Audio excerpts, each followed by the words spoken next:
What's up, everybody? This is Andy Morales, and thank you for tuning in to this first video episode of Jam Them Down. Um, so I wasn't sure of what it is I wanted to talk about and how I was going to talk about it because I probably recorded this particular topic I don't know how many times already, and nothing ever came out, nothing ever stuck.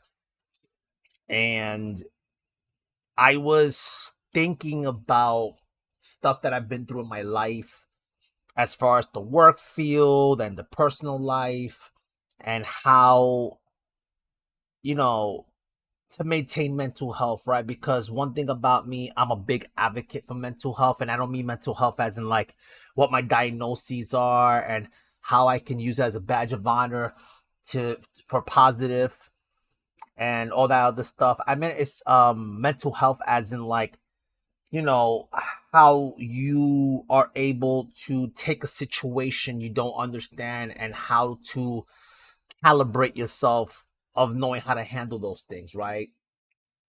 And what am I talking about? I'm talking about like in the workplace. Um, so to give you a little background about mental health and why it's important to me, I remember when I worked at my last job at CVS, as much as I enjoyed the job, I hated the BS I went through, right? Because I've had certain coworkers that would gaslight me. I've had coworkers that would try to manipulate a situation and throw me underneath the bus. I've had situations where it seemed like when I was an operations manager and the other person was an operations manager, it was some kind of competition for whatever reason, but then she would kind of be fake in front of me. And I was the person that was always kind of quiet. I was always the like, I want to confront you, but I'm choosing not to because I'm the kind of person that even though I shouldn't always care about what people think about me, but sometimes I do because if some things are false and you don't really know me like that for you to determine how you view me, like that's something I'm not cool with, right? Because I don't know who you tell things to other people, and it makes people have a perception of me that's not correct. Even when I was a ship supervisor, I had a coworker that was also, very manipulative, very narcissistic, very like she would do everything at all costs to make you feel like you're the one that's stupid and wrong, and that took a mental toll on me to the point that I felt like certain things were not being done about it when I would approach it.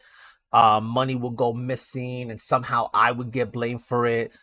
And it was situations that I really didn't understand because I could just be minding my business, but yet somehow I'm getting in trouble for something that I had no knowledge of. And the fact that, oh, how can you not have knowledge of the situation? You were working that day, then there was that. And not everybody, but a lot of people I dealt with. It was I, very shaky situation for me to the point where one day I just prayed to God one day. I said, Lord, you know what it really is, and you know what it's not. Because every time I try to handle something, every time I try to deal with something, it never works. It gets worse than what it has to be. And I feel like in a lot of these jobs I've worked at, nobody was really hearing me. And I wanted to know why. So there was that. I got promoted.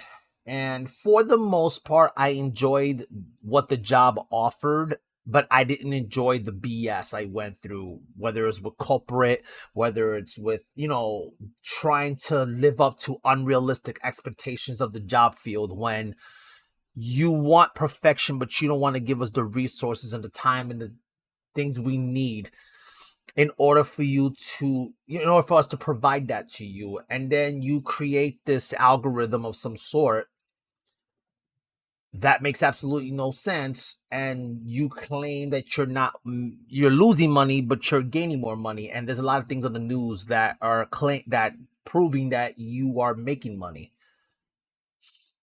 And it seems like a lot of companies like to be a gatekeeper as well. they like to just like, they'll promote you, but they won't give you a lot. They'll kind of like sweep things underneath the rug. Is very apparent in a lot of these companies, a lot of these job places. And it seems like it's just never gonna come to an end. And the reason why it bothers me, because I want to be able to go to work and enjoy my freaking job, have fun at the job, interact with my coworkers, interact with the customers at work, or me as a concierge interacting with the residents without having some boundaries, feeling like if God forbid I said the wrong thing, because and there's all these restrictions, and I get that there's a level of professionalism and personalism and stuff like that, but at the same time, we're supposed to be maintaining some kind of relationship with the audience around you. One thing I've learned about working at Regal Cinemas is the fact that they've always stressed the whole lasting relationship with the customer. Or in my case, I'm saying the audience, the people around me. How can I maintain that lasting relationship so then when let's say when they leave the movie theater and the next time they come, they could think, they'll be like, oh, I like this place because I remember that one guy that helped me with this transaction because I didn't understand the taxes, or I didn't know, I was indecisive about what soda I wanted, and he recommended me something that he thought was good, and he gave me the recommendation and I enjoyed the soda. He's the one that put me onto Red Vines. Oh, he's the one that upgraded my thing from regular definition to like 3D. Oh, I remember that guy because we were talking about wrestling, and he's a big wrestling fan, and we was talking about when Vince McMahon had a documentary or whatever, right? And that's what a lasting relationship is to me. It's when they remember what they see you as a person, but they also see you as someone that really wants to help. And I feel like it's a very lost art. In high end luxury retail, I've worked in those places.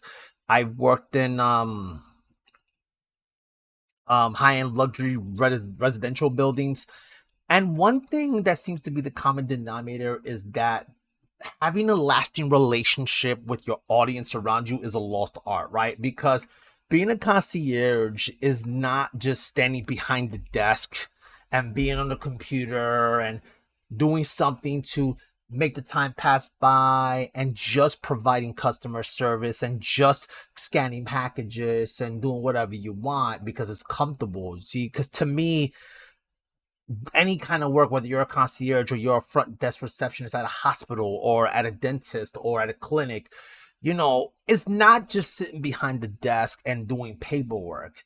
It's also engagement, right? It's also doing whatever it takes to make sure that the audience you are doing provision for are satisfied where with their stay, even at the hotel. Like, do whatever it takes to make sure they feel welcomed. Sometimes going above and beyond. What does that mean? That means, like, you know what, I have nothing going on, and one of the residents is an elderly lady. So I said, let me hold the door for her. Let me talk to her, engage with her while she waits for her Uber. Like stuff like that. And that's what lasting relationship is. And the thing is, sometimes work for me is a form of escape, because sometimes at home, it's not easy. You're a father who has a wife and a son, and my wife's doing everything she can to provide for my son. And I'm the guy that provides. So I'm barely home. And when I am home, I'm doing everything possible to make sure that they're good. So then I think about that. I was thinking about the documentary I was watching with Killer Kross. I gotta get used to calling him Killer Kross again, because Karrion Kross, Killer Kross. And there's a lot of things in these documentaries, part one and part two, that he touched on that I thought was very important to me. So I guess what I want to talk about is, it's not really about what the documentary is about, but rather it's what spoke to me from this documentary that I could somehow apply this to my life, or even to um me trying my best to walk in the things of God, right? Because one thing about God, if you're a born again Christian, is that we've been saved by grace, not by works. There's nothing we can do to earn God's grace, but there are requirements in this life that we have to live that God has asked of us while we here on earth before we sit at the Lord's table.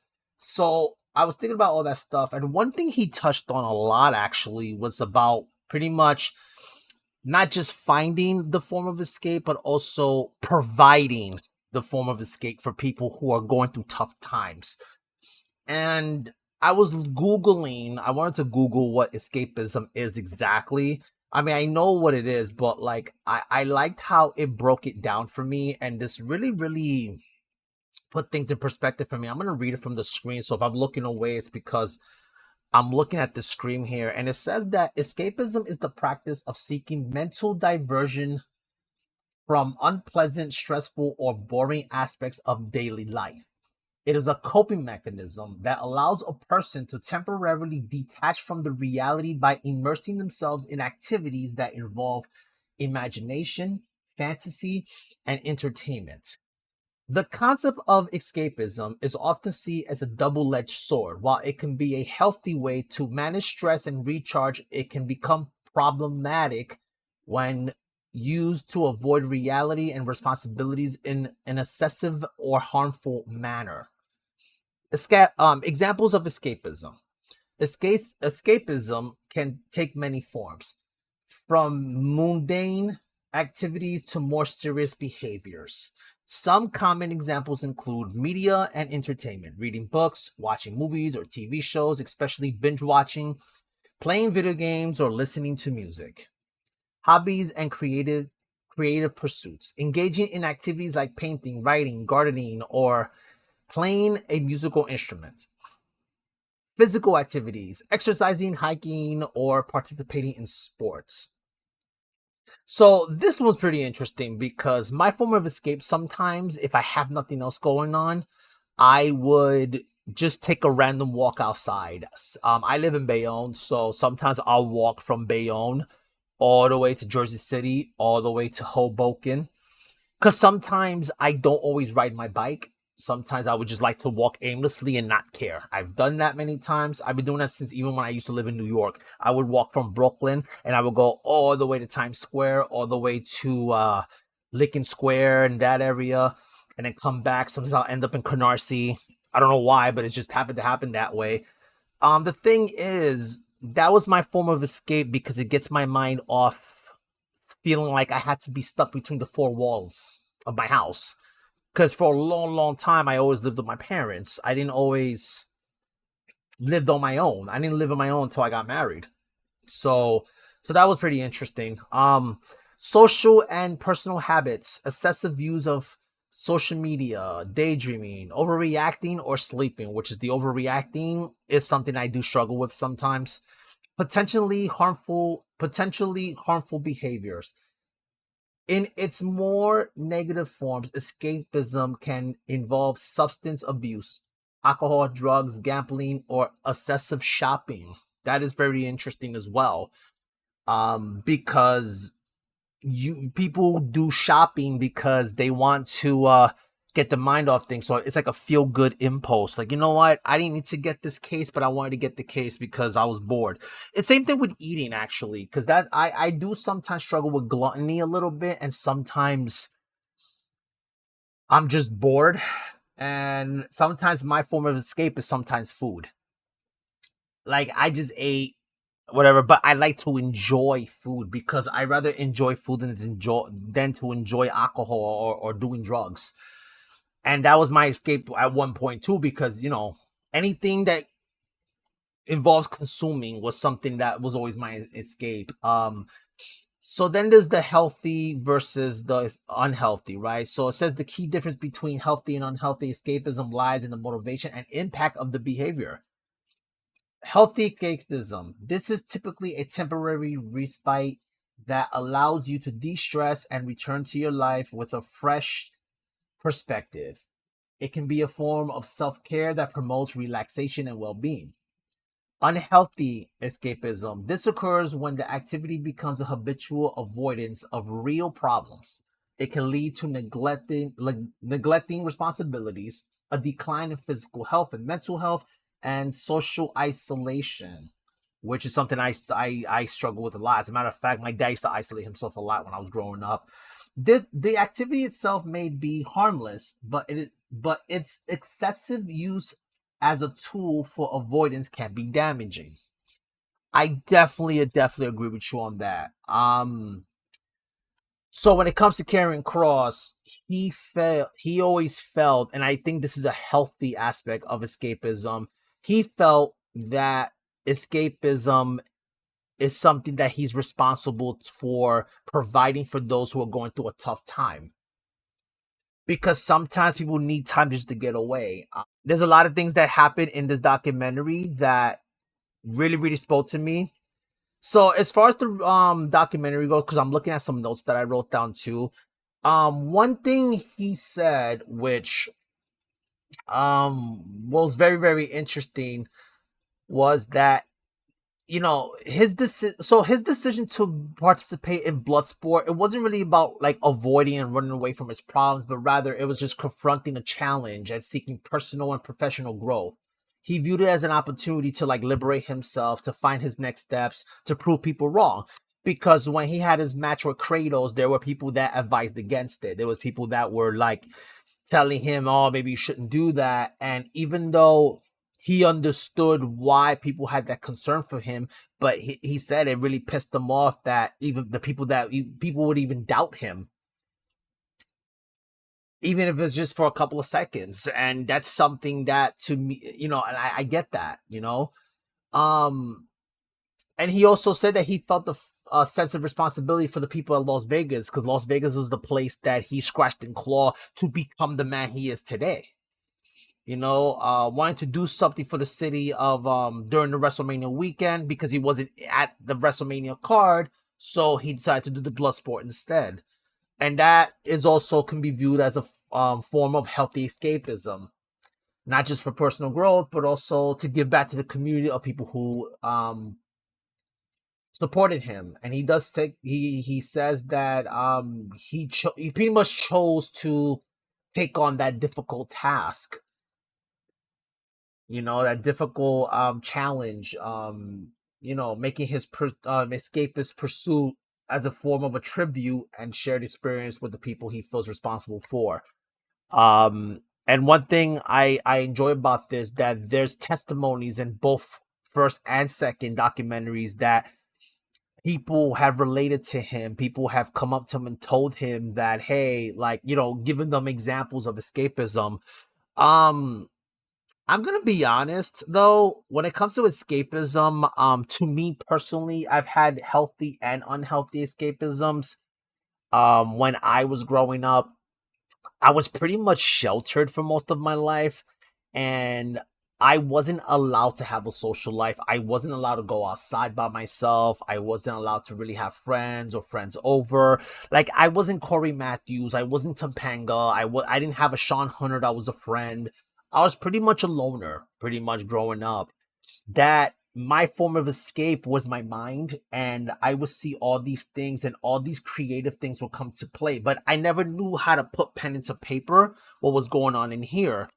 But it wasn't until junior high school my form of escape was pretty much music and poetry, because I always had pro wrestling, because wrestling was my form of escape. Wrestling was always, you know, like, I knew who Macho Man was, but mine was more like Shawn Michaels, Triple H when he was Hunter Hearst Helmsley, Stone Cold Steve Austin, when he was the ringmaster, Doink the Clown, Goldust. Like, that's what I grew up with.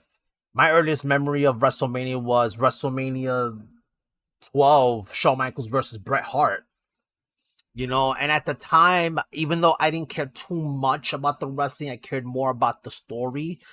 But it was very cultivating at the time. But when I was in junior high school, I discovered writing, and that's because my father used to write, my brother used to write raps. So I was the kind of person that I just did it because they were doing it. But as I got older and as I kept on writing, the more I wrote, the more I was able to find a healthy escape, because everything I felt in my mind, even the things I wasn't aware of, would just be put onto paper. Well, when I was able to put pen into paper, that put me in a place, or that took me to a whole world that I never really experienced before. But that's all I had. When I didn't have the wrestling, I had music. And I didn't really have a lot of access to a computer or to music until I got into maybe like high school, going to college. And I started downloading from LimeWire and FrostWire, and torrents started to exist. But my form of escape was always writing poetry, writing words and thoughts onto a piece of paper. And whatever creative things came out of my mind, I would just put them into paper. And sometimes I didn't even understand where or what I was writing and where they were coming from. Like, one thing I remember at a podcast I was doing one time, where the person I was talking to, he said, it feels like it's from outside, but it's actually from within.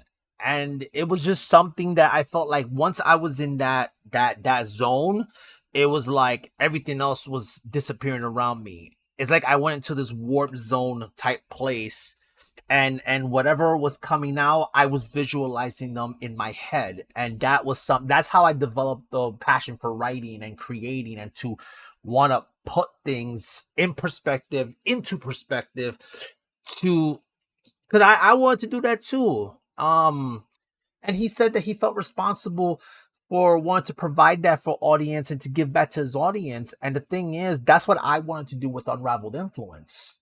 I wanted to do that because with Unrivaled Influence, I wanted to. That's why I was doing the podcasting. I was doing the live reads. I was doing the live open mics where people will pop in. But sometimes, even if not everybody read a poem, but sometimes one person reading a poem would lead into various conversations that I felt was like, oh wait, no, let's keep talking about this, because maybe this is stuff that no one really gets to talk about. And if you want to know more about the Unraveled Influence, you can go back to my first episode. I talk about all that. But I felt like regardless of how all that stuff got tarnished after a while, because even with the documentary he was doing, Killer Cross, I wanted to do that because there were certain poets that I interacted with that I wanted to provide that space for them to tell their story. Yeah, we had a podcast episode, but I also I was willing to go spend money to go to Maryland or to go to Virginia or wherever they lived, and we can tell stories. And it was just so many things that, you know, I wanted to do, and I guess part of that issue too was me having too much high expectations for something that I didn't have money for, because these things do cost money. And I think that was the reality that really hit me. And I was expecting people to have the same passion as me, and sometimes things just doesn't work out like that, because poetry was and it still is my form of escape. As far as the poetry community, I feel a little indifferent right now because of everything I went through during that time. Right now, I guess I'm just like kind of like CM Punk when he didn't like wrestling anymore. So I definitely wanted to talk. So that was something that spoke to me. But escapism for me was just whatever I did at home because I couldn't do anything else. But then there's the unhealthy aspects of it where you become delusional within yourself, that it starts to translate outside of the four walls of your house, the four walls of your mind. Most of my life it was always psychiatric therapy, and I didn't really understand, nor were things explained to me as to why I was going through these things. I was going through regular therapy, psychiatric therapy. Everything was always going to the hospital. I was hospitalized in 2003, and it always made me feel less human, that even though things have become a little more acceptable now, I still feel a little different. I still feel out of place. Sometimes I do feel like, God forbid, I show too much vulnerability, then it was a problem.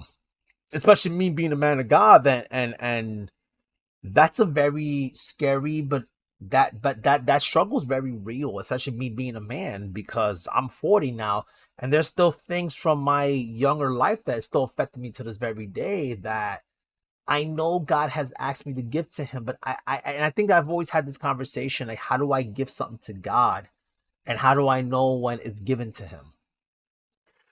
So that spoke to me, the escapism, because there's so many things about escapism that I can bring into, that I can talk about, because this is a really, really good stuff. Now when it comes to connection, I did talk about how there's that lasting relationship with the audience around you, and both documentaries have a few things in common, right? The deep connection with the fans. I think what really pissed me off about this is the fact that he was like, how once he started to get momentum and people started to put him over, it seemed like the company didn't like that because they were the ones that did it. And what really got me mad was when he was told by certain people of the company, oh, just ignore the fans. Oh, we're not ready to embrace that. That to come off as if the fans don't matter. And he felt like that was very disrespectful. He felt that it was very, very wrong to do that. And it seemed like now he had to suffer the consequences for it. And it was just like, okay, we're just not going to renew your contract. We'll give you a contract, but they gave him what I believe personally is a bullshit contract. So the thing is, him building the deep connection with a fan is very important. That's kind of how I feel about the residents at my job. So even though we're told to set boundaries, but what if I don't want to set the boundaries? And I'm not saying setting boundaries like hang out with them. I mean set boundaries as in like I want to be able to share personal experiences with each other. I want to be able to fellowship with each other. And maybe that, you know how many people I've met that over time it has been revealed, oh, you know about Jesus. Oh, let's have the conversation, because there's the real ones and the fake ones, and they say they believe but don't really follow. But there's the ones I've met that, oh, okay, you know what it is, because there's that connection that we build. Oh, okay, you know what it is. And there was another one where, oh, you're the youngest of the three kids. Me, that's why we understand each other. We felt like an outsider of our family sometimes. Oh, you get it. Okay, like this is why you and I we clicked. One thing he also said too was his frustration with the wrestling industry, right? Because he does express frustration with the industry of pro wrestling in both videos, right? Because the first video he talks about the difficulty of serving two masters, which I'm gonna get back to that in a second, because there's the wrestling organization and then there's the fans, the frustration with the focus. And that's true, because the viral moments, and I think that's always been my issue too with anything, even in the poetry community. I feel like my frustration was everybody wants to chase clout. Everybody focuses more on getting big, viral moments. They want to have a situation where everyone's having the headline, because it happens a lot in wrestling and it happens a lot in the poetry community. The second video, he reveals his disappointment with what pretty much what seems to be everything out of the air, right? Because he felt that when he first came back to WWE, he first signed with WWE, that it was a more serious situation. Rather, it was more like me talking to Triple H and we're negotiating, we're talking, hey, this is what we're gonna do. It's more one on one, rather that this particular contract, when he was offered a contract to stay, it wasn't serious. And I felt like he he asked legit questions. He asked for conversation, like, hey, how did you get to this number? Is there something you're going based on? Because I think in order for me to understand why I'm getting paid this much, I want to understand where this comes from. And I think and I know it's with companies too, right? Because the minute you question companies, they don't like that. Just because you used to be a cashier, it is easy. to lose touch. You know how many people I've seen that they were cashiers, they were supervisors, they became DLs, and they forgot what it was to be a cashier. You have unrealistic expectations, or God forbid, your metrics aren't 100%, so we are 90%, and oh, it's you're disappointed at us because we didn't make the 100%, even though no one's perfect, and it can't always be just about the freaking metrics. I'm sorry.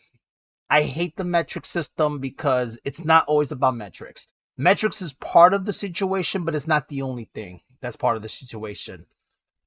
Because you got to do something that's going to want audience to come back to you, to want to listen to you, to really embrace what it is that you're trying to present to them. And it's like, um,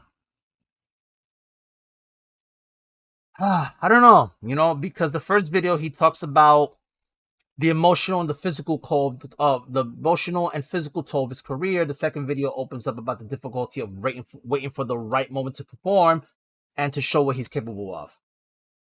And then contract negotiation is definitely a thing. Like, you know, I don't know, man. But this sounds just like something I will go to in the job, right? Because I don't want to work at this job anymore because I'm not getting what I feel I need out of this. Because when you grow within different positions, you're supposed to grow as a person as well. This is coming from a guy that was an operations manager, so I can say that. Because I don't forget what it was to be a cashier. I know what it's like to have people talk down to you, tell you no, that you don't know what you're talking about. But I'm pointing out to you, hello, like, look, do you not see this? But then I'm the one that's delusional. And it's hard. I hate when they tell me, because I've had people tell me, oh, you should be lucky I gave you, you still have a job here. Oh, so I should be lucky you gave me a job? Really? This is what you tell your employees? Well, I don't need this job. I can get another job. But then there's oh man, there's so many things I can go with this, but I have to watch what I say. That is not talking about anything or anyone in particular. But um yeah, but it is frustrating. I wanted to go back to something he said I said earlier. He said about serving two masters, the wrestling organization and the fans. And his frustration was pretty much with the viral moment. But I wanted to look up something that really really caught my mind, and it's the part where he says serve two masters, right? And even though he's talking about pro wrestling, but I'm gonna take this to a biblical sense because this also applies to life, right? Because the Bible says in Matthew 6:24, no one can serve two masters. You either hate the one and love the other, or you will be devoted to the one and despise the other. You cannot serve both God and money. That right there really, really, really, like, yo, that's crazy. Because when he kept, because he put a lot of emphasis on the serving two masters, especially in the first documentary. Because in this case, God and money, and I feel like God would be the wrestling organization, and the fans would be the money. I think did I say that right? Yeah, God and money. Yeah, God is the wrestling organization, money is the fans. I'm not saying that or even vice versa. Maybe the fan is God, and maybe the wrestling organization is money. There's so many ways you can take that verse too, because you can't serve the like you'll hate your job, but you won't hate the people around you. And it's hard because it's like saying you can't walk with God and hold hands with Satan. And it's hard because you only want to serve one master. You only want to provide based on the calling that God has had for you. But sometimes, even though you walk in the things of God, there's still parts of the world that you're still in love with. That's why the Bible is do not conform to the things of this world. But the thing is, I don't see everything of the world being bad. And I think that's where it also becomes a conflict, because are you loving the world more than you love God? Are you loving the fans more than you love the business? Do you love both? And you want to, it's like saying, I want to have my cake and eat it too. But sometimes the cake itself wants to be the center of attention rather than eating the cake. That, like, when, like, the action of eating the cake has more attention than just the aspect of just having the cake just to be there. I know that's a weird comparison, but in that same way, I relate to that because I feel like there's only so much you can do, right? But when it comes to the escapism, I feel like all these things correlate with each other, because with them correlating with each other, you're able to empathize with the fans who are watching what you're trying to provide. And, you know, because escapism is very important, you know. And that's what like I said earlier, I wanted to do that with the unraveled influence. I wanted to do that because I know what it's like to, like I wanted to be the guy that I would give a spotlight to those who normally wouldn't have it. But I wanted people to know that their voice mattered too, even the ones that feel unwanted. That's why I did the in-person open mics in Bayonne. That's why I was doing the virtual ones too. I wanted to do documentaries and tell stories. I wanted to do like a show about poetry, and so every episode was a different poet or something. But, you know, I had to be real with myself too. But it's not to say that I don't want to do that eventually. And I think one perfect example of escapism was at the end of the documentary of part two, which I felt was very powerful, that I wanted to read it. So I'm gonna read this. So there's no transcript of this letter, so I ended up listening and typing it up as he was reading this letter. Um, so I'm gonna read this, and I think that really spoke to me because this is a perfect example of escapism that I think is healthy, that I truly believe that we could learn from. So, dear Karrion and Scarlett, I just wanted to take the moment to say thank you, not just for what you do in the ring, but for who you are as people. You both inspired me in ways I never thought possible. There have been times when I honestly didn't want to keep going. When the weight of everything felt too heavy, watching your strength and your resilience reminded me that I could keep fighting too. Your presence, energy, and the love you have for your fans have saved me from my darkest moments. Meeting you for the first time in Philadelphia in 2022 was more than just a cool moment with my favorite wrestlers. It was a turning point for me. I walked away from that experience feeling seen, valued, and stronger than I have felt in a long time. That core memory for me was one of the many reasons I made it through three miscarriages. You may not realize how much you've impacted my life. I just wanted you to know that your talent reaches far beyond the ring. Forever grateful. Every time I read this and every time I see it,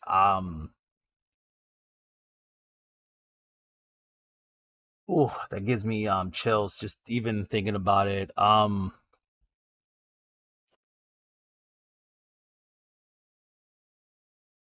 You know, it's pretty interesting to me how something like that, someone like Karrion Kross, could impact somebody like the woman in the letter. that to me is a healthy form of escapism, because there's people who don't have escapism at all. And to me, my one of because I have different types of escapes, and one of them is poetry. One of them is creating content, or just being creative in general.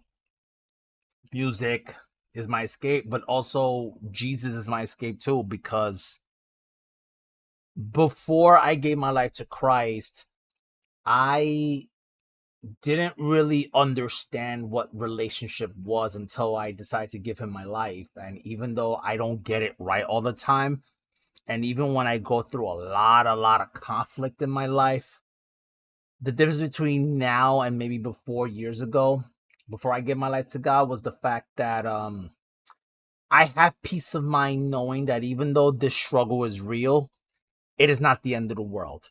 And I have peace of mind knowing that this situation is not going to last forever. There's so many things that God has gotten me out of. So many things that till this very day I look back like, damn, thank you, Lord. Because despite the BS I went through, I made it through that. Because I know people who went through worse than me, and they've done things and they are suffering some serious consequences, and I'm just like, oh my God, Lord. Like, it's definitely an eye-opener for me. I hope everything I said today made sense. um I do feel like I was a little bit all over the place, but I hope everything I said made sense. Again, it's not a spoiler, but rather this is just touching on things that spoke to me from both documentaries. I'm not really gonna do a review. I was just touching on certain things that, again, things that spoke to me and things that really gave me perspective. But I will say that even though I really do feel like this poetry community really hurt me in ways that I never understood. But I don't hold it against anybody, but rather I just have to learn to be a little more discerned this time around if I do decide to come back. But 'cause I'm still gonna write poetry and words and stuff like that. I just don't really do anything with the poetry committee anymore. Um, it's interesting that sometimes the things you love could also break your heart, and I think CM Punk, the wrestler, is a perfect example of that, because this is somebody that felt the same way about things that needed to change, and yet the same thing. And it's interesting too, because I think about like that Dolph Ziggler promo where he was saying that the things you love sometimes don't love you back. And I definitely I definitely been through that. I definitely experienced that firsthand. And I think also part of that is just also finding love in all the wrong places, really. I think sometimes we don't really get to experience love in its fullest form. And that sucks. That really sucks. Right now I'm just worried about right now. And that's all that matters to me right now at this place in my life. Because there's only so much things you could worry about. I don't have time to worry about what I don't have. But I'm grateful for what I'm given now, and I'm grateful for what I'm able to do, even if it's temporary. So, I hope everything I said made sense. Thank you for joining me. Give me a like, subscribe, and see you soon.